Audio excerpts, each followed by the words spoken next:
Trend को continue करता है। तो ट्रेंड लाइन ड्रॉ करते समय बहुत से लोगों के मन में क्वेश्चन आता है कि ट्रेंड लाइन ड्रॉ करते समय कैंडल का कौन सा पार्ट टच होना चाहिए, कैंडल का लो और हाई, या कैंडल की विक, या फिर कैंडल की बॉडी। तो आंसर है आपको ज्यादा से ज्यादा की लेवल्स को टच करते हुए ट्रेंड लाइन ड्रॉ करना है। की लेवल्स मतलब जहां से प्राइस या कैंडल नीचे या ऊपर जाती है। आइए एग्जांपल की हेल्प से समझते हैं। तो आपको इस चार्ट में दिख रहा होगा स्टॉक डाउन ट्रेंड में है। स्टॉक अपना लोअर लो और लोअर हाई बनाते हुए नीचे की तरफ जा रहा है। क्योंकि ये एक डाउन ट्रेंड है तो हम ट्रेंड लाइन कैंडल के ऊपर ड्रॉ करेंगे। तो यहाँ हमें मैक्सिमम की पॉइंट्स को लेते हुए ट्रेंड लाइन ड्रॉ करना है। तो हमारे पास की पॉइंट है ये हाई, जहां से स्टॉक ने अपना ट्रेंड चेंज किया, और ये दो लोअर हाई, जहां से प्राइस रिजेक्ट होकर ट्रेंड को कंटिन्यू कर रहा है।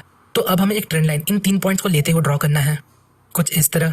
तो बस हमारा ट्रेंड लाइन ड्रॉ हो गया, है ना सिंपल। याद रखिएगा आपको मिनिमम 3 की पॉइंट्स को लेते हुए ट्रेंड लाइन ड्रॉ करना है। अगर 3 से ज्यादा है तो और अच्छा है, पर 3 से कम नहीं होना चाहिए। एक और एग्जांपल देखते हैं। सो इस चार्ट में आपको एक डाउन ट्रेंड दिख रहा होगा। स्टॉक अपना लोअर लो और लोअर हाई बनाते हुए नीचे की तरफ जा रहा है। तो हमारे पास यहाँ की लेवल्स है स्टॉक का हाई और 3 लोअर हाई। अब हमें ट्रेंड लाइन ड्रॉ करना है मैक्सिमम टच को लेते हुए। तो हमने एक ट्रेंड लाइन ड्रॉ किया। अब आपको दिख रहा होगा हमने जो ट्रेंड लाइन ड्रॉ किया उसमें हमने कुछ कैंडल का बॉडी टच किया है और कुछ कैंडल का हाई। यही मेरे कहने का मतलब है। जिस लेवल पे आपको ज्यादा से ज्यादा की लेवल्स का टच मिले उस लेवल पर आपको ट्रेंड लाइन ड्रॉ करना है। अब अप ट्रेंड का एग्जांपल देखते हैं। सो यहाँ आपको दिख रहा होगा स्टॉक अप ट्रेंड में है। स्टॉक अपना हायर हाई और हायर लो बनाते हुए ऊपर की तरफ जा रहा है। क्योंकि ये एक अप ट्रेंड है तो हमें ट्रेंड लाइन कैंडल के नीचे ड्रॉ करना है। सो हमने एक ट्रेंड लाइन मैक्सिमम की लेवल्स को टच करते हुए ड्रॉ किया। सो अब आप सोच रहे होंगे डाउन ट्रेंड के समय हमने लोअर हाई के साथ हाई को भी लिया था, पर अप ट्रेंड के समय हम लो को क्यों नहीं ले रहे हैं? ये भी तो एक की लेवल है। तो इसका आंसर है हमें बस 3 की लेवल्स को लेते हुए ट्रेंड लाइन ड्रॉ करना है, चाहे वो 3 हायर लो हो या 1 लो और 2 हायर लो। पर इस सिचुएशन में अगर हम लो को लेते हुए ट्रेंड लाइन ड्रॉ करते हैं तो हम मैक्सिमम टच नहीं ले पाएंगे। सो हमने यहाँ 3 हायर लो को लेते हुए ट्रेंड लाइन ड्रॉ किया। एक और एग्जांपल देखते हैं। सो यहाँ आपको दिख रहा होगा स्टॉक अप ट्रेंड में है। स्टॉक अपना हायर हाई और हायर लो बनाते हुए ऊपर की तरफ जा रहा है। तो हमने यहाँ एक ट्रेंड लाइन ड्रॉ किया। इस बार हमने ट्रेंड लाइन ड्रॉ करते समय लो को भी नहीं लिया और एक हायर लो को भी नहीं लिया। तो मैंने आपको बोला था हमें मिनिमम 3 टच को लेते हुए ट्रेंड लाइन ड्रॉ करना है। इस सिचुएशन में अगर हम इन 2 पॉइंट्स को लेते तो हमें मैक्सिमम टच नहीं मिलता। सो मैंने इन 3 हायर लो को लेते हुए ट्रेंड लाइन ड्रॉ किया। अब आपको दिख रहा होगा इस ग्रीन कैंडल ने ट्रेंड लाइन को ब्रेक किया। तो क्या ये ट्रेंड लाइन गलत है?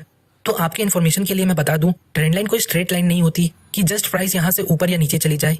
ये एक जोन होता है, या आप इसे पोटेंशियल एरिया बोल सकते हो। तो 1 या 2 कैंडल ट्रेंड लाइन के ऊपर नीचे हो सकती है, विच इज एब्सोल्युटली ओके। तो अब हमने ट्रेंड लाइन ड्रॉ करना सीख लिया। अब हमें इस ट्रेंड लाइन की हेल्प से ब्रेकआउट पैटर्न्स ड्रॉ करना है। ब्रेकआउट पैटर्न्स कई तरह के होते हैं, जैसे flag, rectangle, triangle, pennant, wedge, etcetera. अब हम इन सब पैटर्न्स को एक एक करके डिस्कस करेंगे। सो हमारा पहला पैटर्न है फ्लैग पैटर्न। तो जब एक लार्ज मूवमेंट के बाद हमें 2 ट्रेंड लाइन एक दूसरे के पैरेलल डाउनवर्ड साइड टिल्ट मिलती है तो हम इसे फ्लैग पैटर्न बोलते हैं। आइए इसे चार्ट पर देखते हैं। सो यहाँ आपको दिख रहा होगा स्टॉक में एक लार्ज मूवमेंट होता है। अब हमें 2 ट्रेंड लाइन ड्रॉ करना है। तो क्या हम एक ट्रेंड लाइन कैंडल के ऊपर मैक्सिमम टच को लेकर ड्रॉ कर सकते हैं, कुछ इस तरह? और क्या हम एक और ट्रेंड लाइन कैंडल के नीचे ड्रॉ कर सकते हैं, कुछ इस तरह? तो अब आप सोच रहे होंगे प्राइस तो नीचे की तरफ जा रहा है, तो आपने एक और ट्रेंड लाइन कैंडल के नीचे क्यों ड्रॉ किया? तो मैं आपको बता दूं, इसमें जो मेन ट्रेंड लाइन है वो अपर वाली है। दूसरी ट्रेंड लाइन हमने पैटर्न कंफर्मेशन के लिए ड्रॉ किया है। तो यहाँ आपको दिख रहा होगा अब हमारे पास एक फ्लैग पैटर्न है। ये फ्लैग का पोल है और ये फ्लैग। तो फ्लैग पैटर्न के लिए क्या क्या जरूरी है? पहला फ्लैग का पोल और दूसरा 2 पैरेलल ट्रेंड लाइन, यानी कि फ्लैग। ये एक बुलिश फ्लैग पैटर्न है। तो हमारा जो नेक्स्ट पैटर्न है वो है रेक्टेंगल पैटर्न।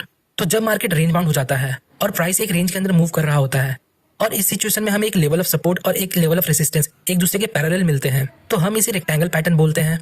एग्जांपल देखते हैं। यहाँ आपको दिख रहा होगा मार्केट रेंज में मूव कर रहा है, ना ही ये ऊपर की तरफ जा रहा है और ना ही नीचे की तरफ, और मिनिमम मूवमेंट के साथ साइडवेज हो गया है।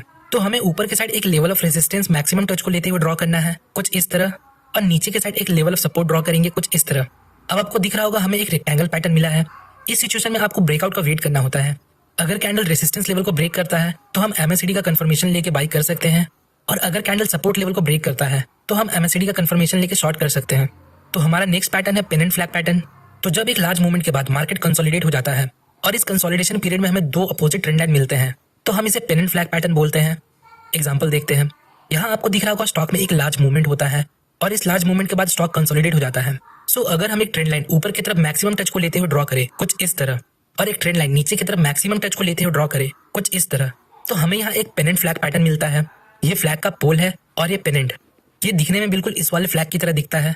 तो हमारा नेक्स्ट पैटर्न है ट्रायंगल पैटर्न। तो जब हमें एक level of support and level of resistance के साथ एक ट्रेंड लाइन मिलता है तो हम इसे ट्रायंगल पैटर्न बोलते हैं। फॉर एग्जांपल, इस चार्ट में आपको दिख रहा होगा स्टॉक डाउन ट्रेंड में है, तो हमने एक ट्रेंड लाइन कैंडल के ऊपर ड्रॉ किया। नेक्स्ट, क्या हम एक लेवल ऑफ सपोर्ट कैंडल के नीचे ड्रॉ कर सकते हैं, कुछ इस तरह। नेक्स्ट, अगर आप ध्यान से देखो तो हमारे पास एक ट्रायंगल पैटर्न है।